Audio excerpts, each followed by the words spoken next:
Sziasztok! Ebben a videóban a tablófotózással kapcsolatosan szeretnék pár hasznos infót megosztani veletek. Miért is engem kell választani elsősorban? Ez az egyik, amit el szeretnék mondani. A fotózás során, miután úgy érzem, hogy kellő mennyiségű kép készült, ez fiatal embereknél olyan 8-10 fotó maximum, lányoknál van, hogy 20-25 kép is készül. Mindig megmutatom a képeket, és csak akkor megy innen el bárki is, hogyha úgy érzi, vagy azt mondja, hogy igen, van olyan kép, ami tetszik, és nem otthon derül ki, hogy hú, bakker, nekem egyik se tetszik. Így tudom jól, hogy lányoknál sokszor a haj meg a smink többe kerül, mint maga a fotózás, tehát nem szeretném, hogyha ebből bárkinek is kellemetlensége adódna, hogy otthon jön a nagy gond, hogy hú, egyik se tetszik, tehát ez csak úgy megy innen el bárki is, hogy tehát van olyan kép, ami tetszik.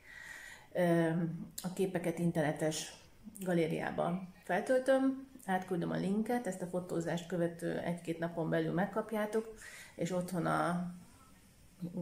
ki hogyan szeretné a szülőkkel együtt vagy nélkülük, választjátok ki majd a kedvenc képeket a csomagok alapján, amit szeretnétek, hogy utómunkázzunk. Az utómunkázás az egy nagyon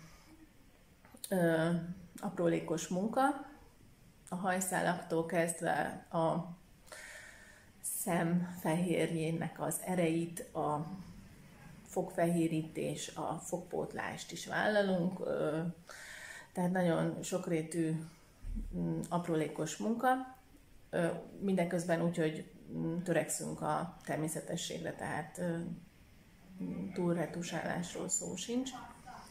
Aztán tehát megkapjátok a nyers képeket, ami alapján kiválasztjátok, mit retusáljunk. Ahogyan egy osztálynak az összes rendelése beérkezett, akkor kezdjük el az utómunkát. Tehát azt jelenti, hogy mondjuk egy hét a fotózáshoz képest egy hétre megkapom a rendelést mindenkitől, elkezdjük az utómunkát, és attól kezdve, hogy megkaptam az összes rendelést, körülbelül 3 hét múlva kapjátok meg a papírképeket, tehát akkorra készülnek el a csomagok.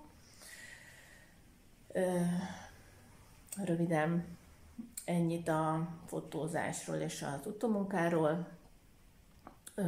Amit még szoktam mondani, hogyha megbeszéltük, hogy mondjuk január 10-én jön az osztály 1 órától, akkor 5-6 fő tudok megfotózni fél óránként, tehát így szoktam kérni, hogy így osszátok be majd magatokat, hogy ki mikor jön a fotózásra, senkinek se kelljen sokat várni, illetve szoktak készülni barátokkal fotóközös képek, tehát úgy gyertek majd, hogy a másik barát is ott legyen, tehát hogy azzal kalkuláljatok, légy szíves, hogyha szeretnétek közös képet.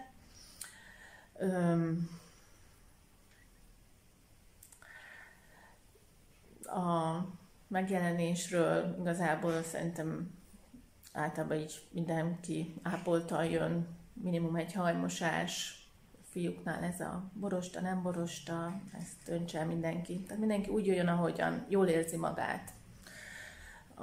Az a cél, hogy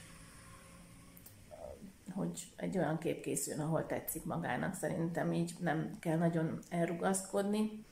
Hogyha ez a kérdés, hogy vasalt haj vagy hullámos, én a hullámosra szavazok, szerintem szebb azon, ahogyan a fény több helyen csillan, de ezt is, aki vasalva szereti, akkor vasalva jöjjön, nehogy itt a fotózás miatt hullámos legyen a haja, és a végén pedig nem tetszik magának.